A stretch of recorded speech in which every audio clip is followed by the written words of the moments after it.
Microdose, yeah. Microdose, microdose, microdose, dose.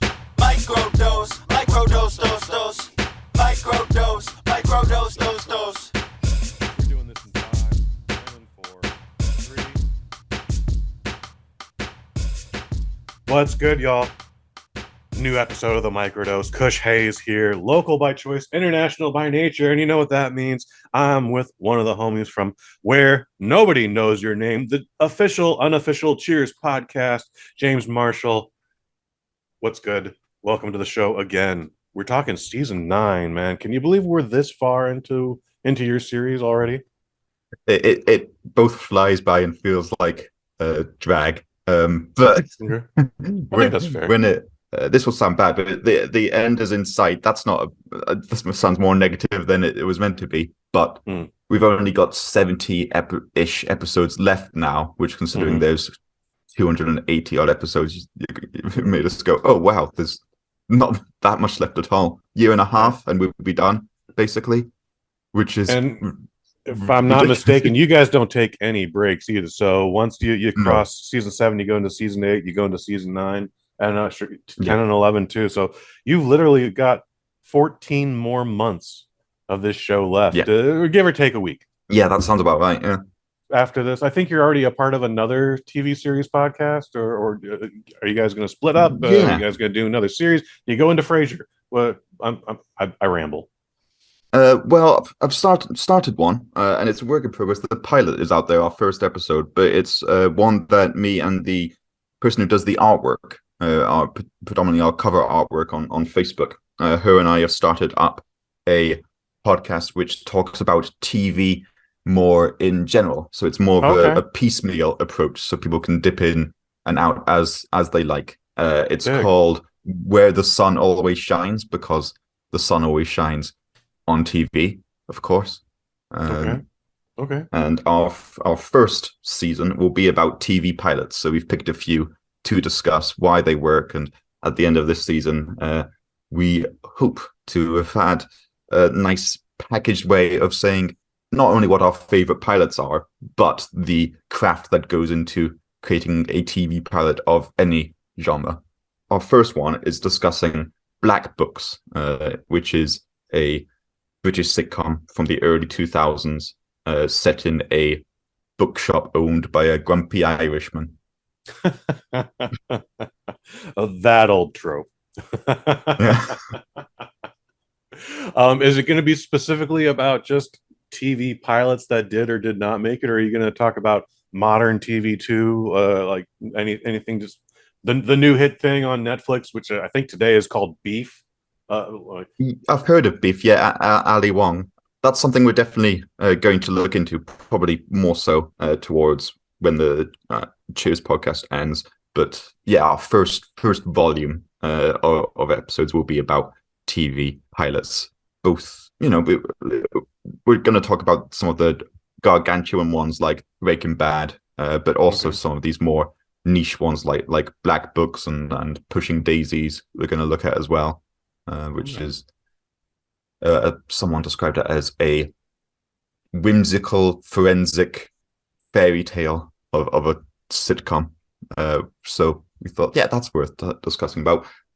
I think addressing some pilots which didn't make it to air could be something which we bring up, and addressing why they didn't make it to air. Like, there's some of the very outlandish ones where it's obvious they didn't make it to air, such as, if it's not called this, then I don't want to know what it's called, but something like Heil, I'm Home, which was about a Jewish Why did I know you were going to bring that up?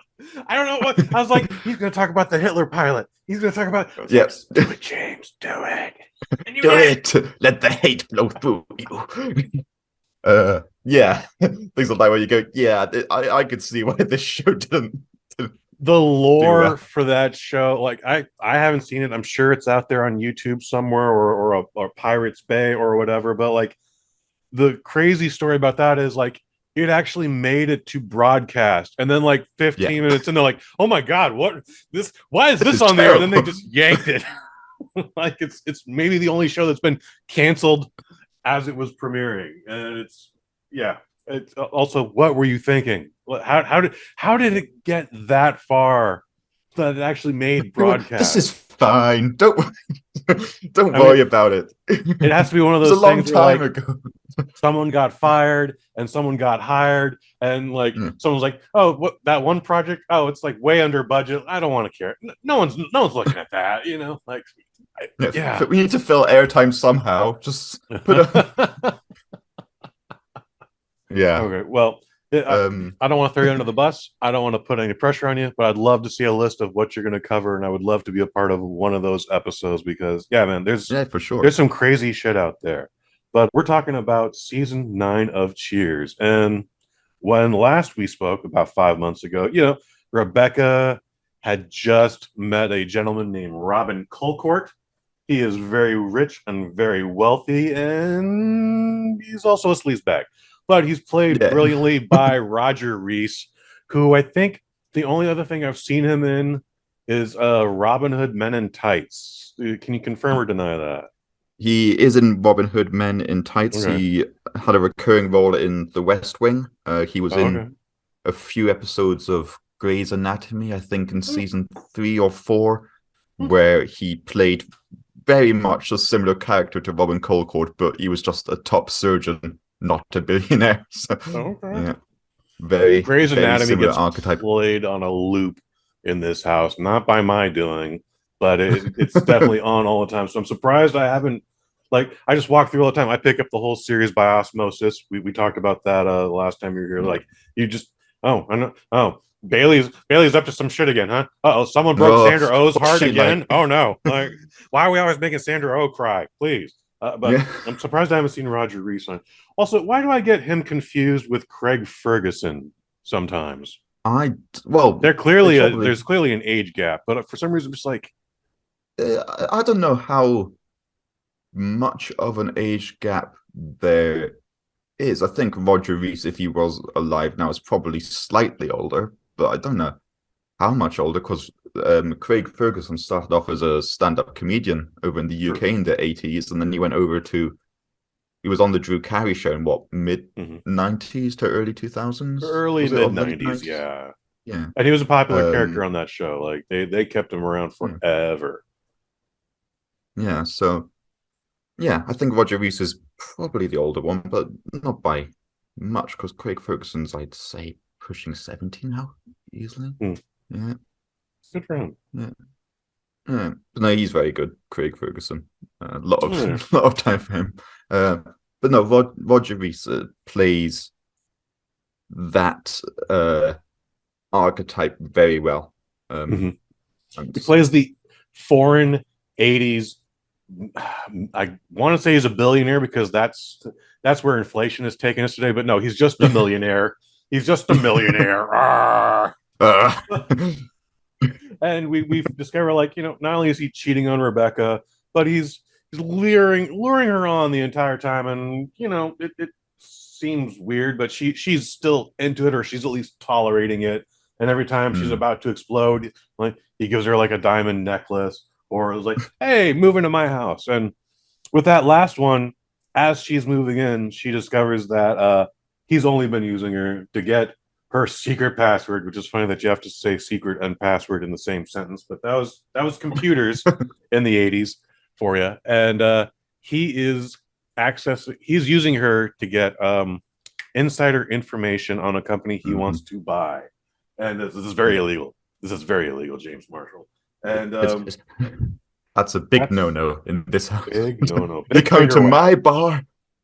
Big finger wag. Big finger wag. So Rebecca falls for the old okey doke one more time. They're going to get married. And Sam is just like, I got to put a stop to this. And he blows the whistle on Robin, who then does promptly get arrested. And we start off season 9 with, one, the board is very grateful. And they offer to sell back the bar to Sam for $1. And guess what? He can only come up with 85 cents, which is also hilarious. Like, the best part about that is Woody has $1 on him, and Woody goes, "No, Sam, you still owe me for that $1. The others, you still owe me $1." So I think with season 8, I think we came off the funniest season in the series of Cheers.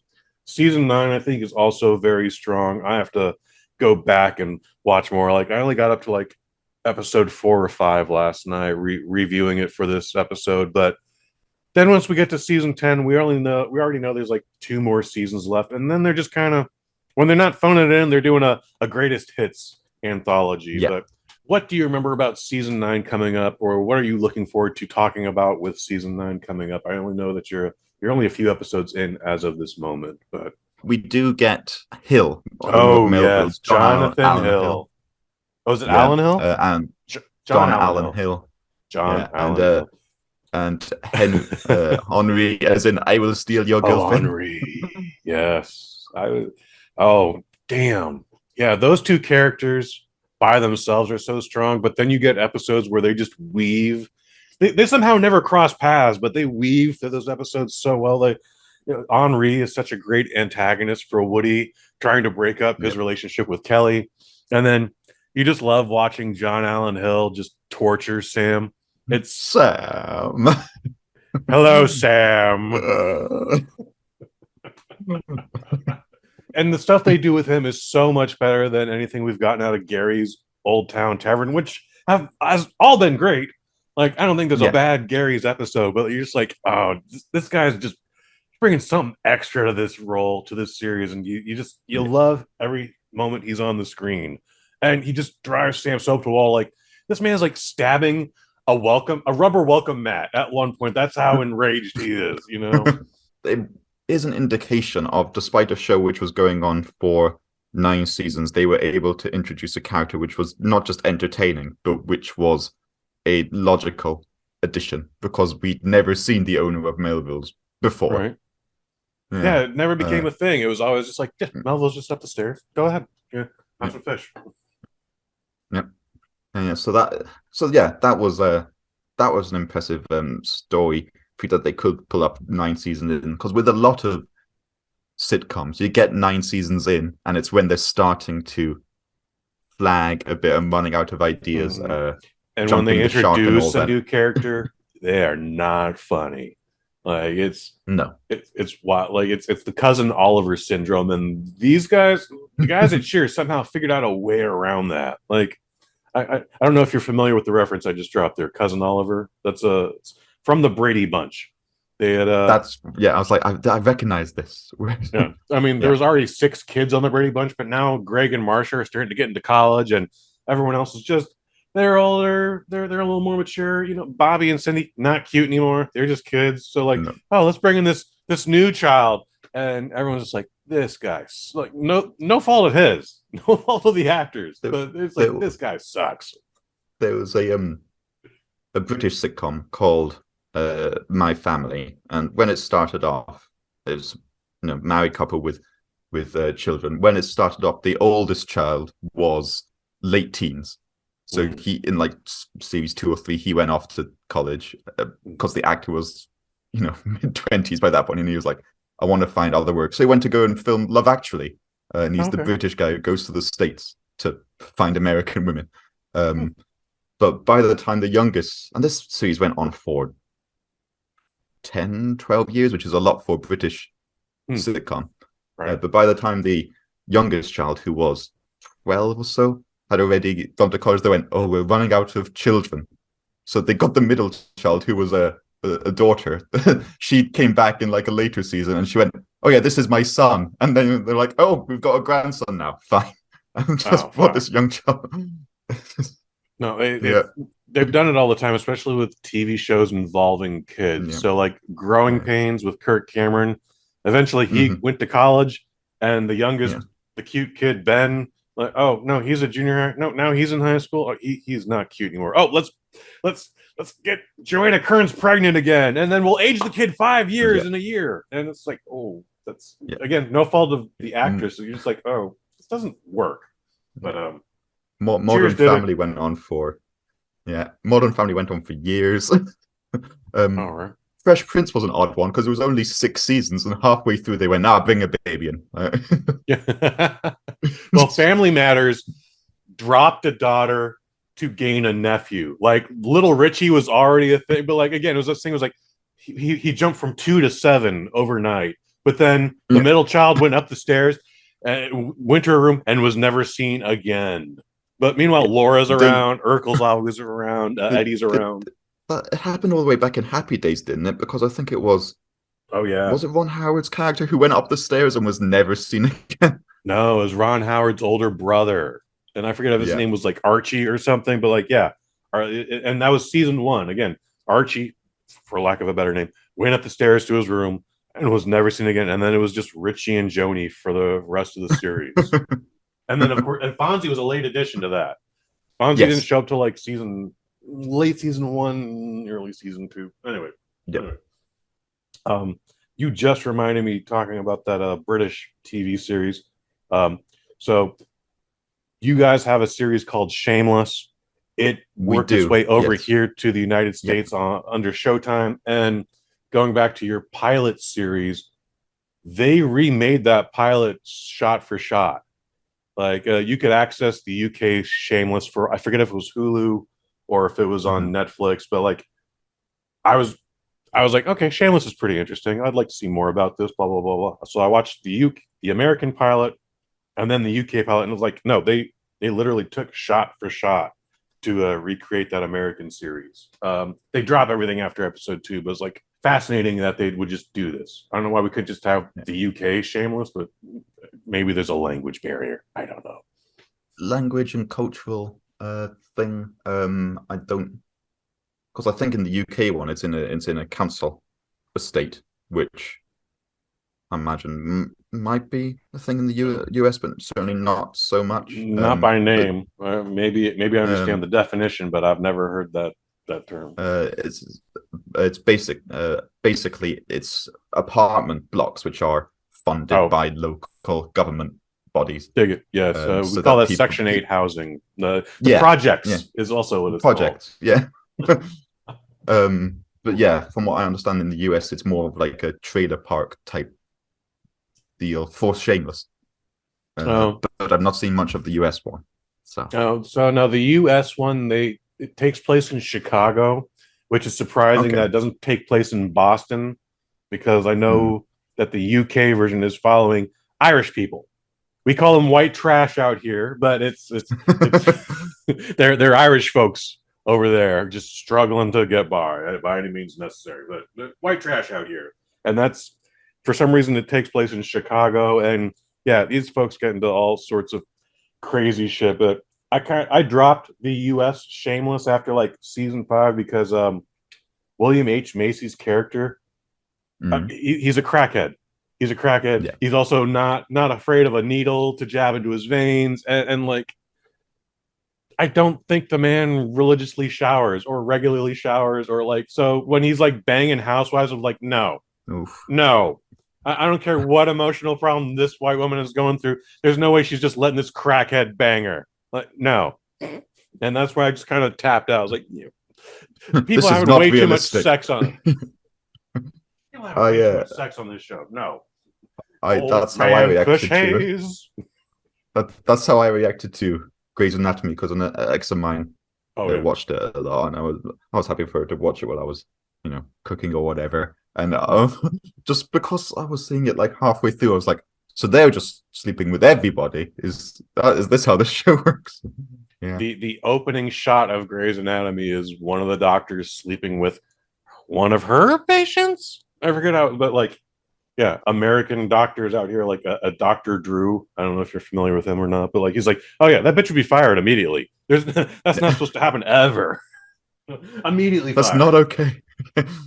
Ethically and morally wrong. But anyway, so we talked about Henri. We talked about John Allen Hill. There's an episode where there's some construction happening outside the bar. And they're focused on the front step, so it's hurting Cheers' admission. It's hurting their business. And despite the fact that now Sam owns the bar, Rebecca decides to meddle, I guess, for lack of a better word, where, like, one, these guys take a lunch break at noon and then they immediately go down to the bar and have a beer, which is wild that would happen ever. Like, but I guess that was just how it was back in the day. Like, yeah, we're construction guys. We can have a beer and still work a jackhammer. It's fine. Don't worry about it. Sam is going to comp them their $2.50 beers, and Rebecca's not having it. And at one point, it's like, yes, you manage the bar, but the owners comp their drinks. Let it go. Step down. Yeah, like you let Norm have $15,000 worth of beers on his tabs. Let these guys just have their 2 beers. Then we get into some shit where we're getting into geography here, Mike, and landscaping and whatever. So, as everyone knows, Cheers is a basement bar. That means you have to descend a set of staircase to get into Cheers. As we discussed in the original pilot, somehow a woman in a wheelchair is hanging out down there, but there's no lift. There's no ramp. I don't know how she got down there. Just you tossed her down there. Yeah, that would be fantastic. They get the idea. It's like, okay, well, while this construction is happening upstairs, why don't we just pop out the window and have people come in through the side alley? And it's like, what kind of... So I'm from San Francisco. San Francisco, all hills. You could walk straight and then all of a sudden be just confronted by a hill. But if you walk a block east or west, then you might not have that hill and you could still walk straight further. But what do you think is going on with the geography of this bar? Like, what's flat? What's 90 degrees? Like, we get those still shots. I don't see a slope. I don't see an angle going down. Like, I couldn't figure that out because I've been to that street on you did visit the location, didn't you? Far out. And also, even if it wasn't on a hill, it would mean that it would be under Melville's somehow. It would still be under Melville's. So Melville's wouldn't have like a service exit either. Like Melville's has to take Melville's. John Allen Hill's like, Sam, you used my dumpster again. And he's like, where's your dumpster, Melville? Like, it's like Jerry's apartment in Seinfeld, where it breaks the laws of physics. The alleyway comes into where his kitchen is. Just when you see the blueprint, but yeah, it was a way, I think, just to have that Winnie the Pooh type visual of George Wentz.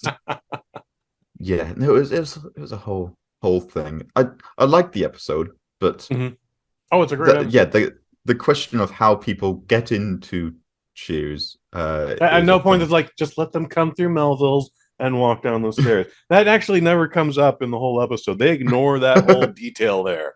Like that's the solution. Like, how did those the 18 people that are there right now? How did they get in? Let them do that, or do what Mother Clavin did and just hopped over the step. Yeah, Harry the Hat knows where the back entrance is, but he refuses to tell anyone because he managed to sneak in season 2, was it, when the poker game happened? Yes. Yeah. We have another episode where we get into computer humor, which was all the rage in the late 80s, early 90s, like even going all the way to like 1995. I remember an episode of Lois and Clark where like Lois Lane is pissed off because she doesn't understand email. Like it was a whole thing. Anyways, Sam has somehow faxed his order for pretzels and other bar condiments and somehow gotten 20 jillion pounds of cement. And for whatever reason, they're like, yeah, you can't return it. And it's like, actually, I can't. I don't have to accept this. I don't know why they think this is a joke. Yeah. Where I was going with this, though, is the guy delivering the cement, he doesn't come down the stairs. He comes in from the right. Yeah. And again, this is a TV show. Maybe we shouldn't be nitpicking, but, you know, it's a thing I noticed. Much like Homeboy putting his wedding ring back on in the pilot. Like, it's like, that's, Is there a service lift we don't know about? They occasionally leave their trash cans out there. Once Sam reowns the bar, he takes all Rebecca's potted plants and he just tosses them in the cans right outside. And like, well, who's collecting those cans? And how are they collecting them? No one's coming. No garbage man's walking a flight. Exactly. So yeah, I don't know. We might have to bring on the careers of Cheers, James Marshall, and get to the bottom of this.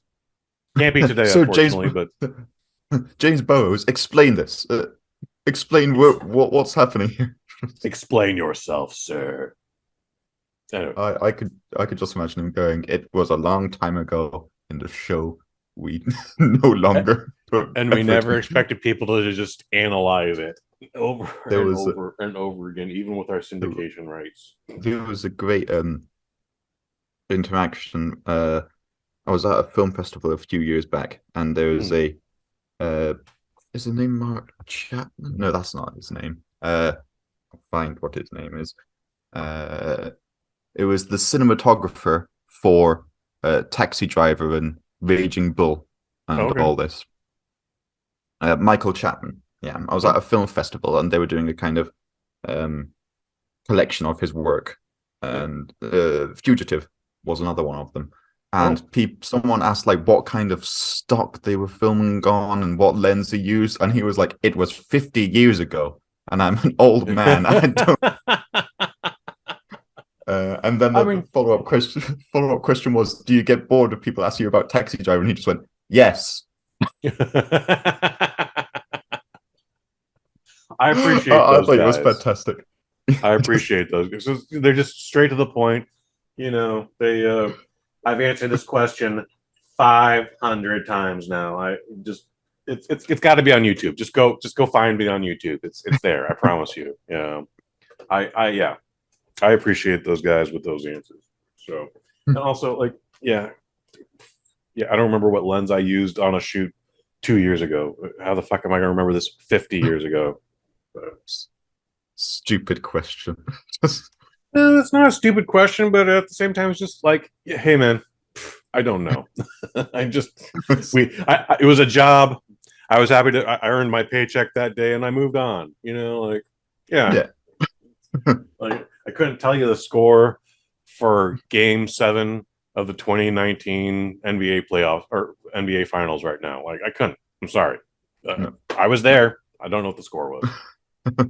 We get a thing where Mother Clavin comes back to town, and she is trying to move in with Cliff, and Cliff is kind of being a cunt. He's being a little underappreciative, but he's also trying to, you know, like display his independence. And Ma Clavin is still Ma Clavin, but you grabbed in my style, man. You know what I keep getting surprised about is she is the mother in Joker, the Joaquin Phoenix one. Yes, sir. She is Joaquin Phoenix's mother in Joker. Arthur's mom. Something like that. Yeah. It's amazing. She's been able to just keep that age for the last 30 years. And then still just like I wonder if they immediately went like, I need Cliff Clavin's mom, or was there an audition process, or because she still does a great job in that movie. She does. Yeah. I'm just expecting now, Arthur, remember, in your routine, include this fact. People will love it. Yeah, that is that role. That is that role. So yeah, man. Rebecca's wedding is in season 9. Rebecca and Robin's wedding. That's right, and we get the guy from the Righteous Brothers shows up. Yep. Yeah, man. Cheers was able to do some really wild shit. Like, all right, yeah. I think even Michael Dukakis shows up in one episode because I'm like, yeah, sure, that's right. Come on that's over right, here. He does. Guys, we have had a great time here. I hope you have had as much fun listening to this as we had creating it. But season 9 of the Cheers podcast, where nobody knows your name, you can follow them on Twitter at WNKYN Cheers. It gets complicated, kids. I'm sorry. And then on Facebook at WK. See, this is where we already botched things. Facebook, WNKYN Cheers podcast. And then follow them on anchor.fm, WNKYN. James Marshall, is there anything I'm missing? Is Where the Sun Always Shines on Instagram is WT. We love our acronyms. Is WTSAS, acronym for Where the Sun Always Shines _TV pod is what it is on Instagram, and it's also on Facebook as Where the Sun Always Shines. We've our pilot is up now, but we do have more episodes on the way, as well as posting watch lists for TV episodes that month, including our recent post about the latest episode of Succession, which has been the latest of few TV episodes to reach a perfect 10 on IMDb, and as of recording, is still rated perfect 10. I look forward to hearing more about the TV pilots on on the new show. So I do some things around here. A friend of the family, Mike Fish, and myself, we have a show called the Waffle Box Podcast. It is the best part of Wednesdays. It's the original Waffle Box, and you accept no substitutes. Every week, me and friend of the family, Mike Fish, we talk about everything and nothing all at the same time. Movie reviews, trapdoor quizzes, middle of the show, such and so's, and it's all for you guys. We do this for you every Wednesday. You can find it on YouTube at Waffle Box Pod. Also available on the bosnet.family/wafflebox. So, for James Marshall, I've been Kush Hayes. You've been you.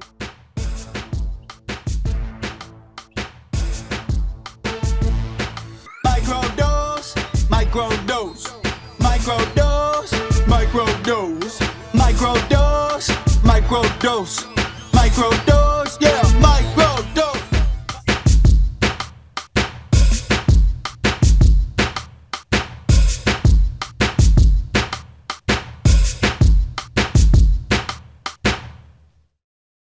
From the Bosnet family. Let the hate flow through you.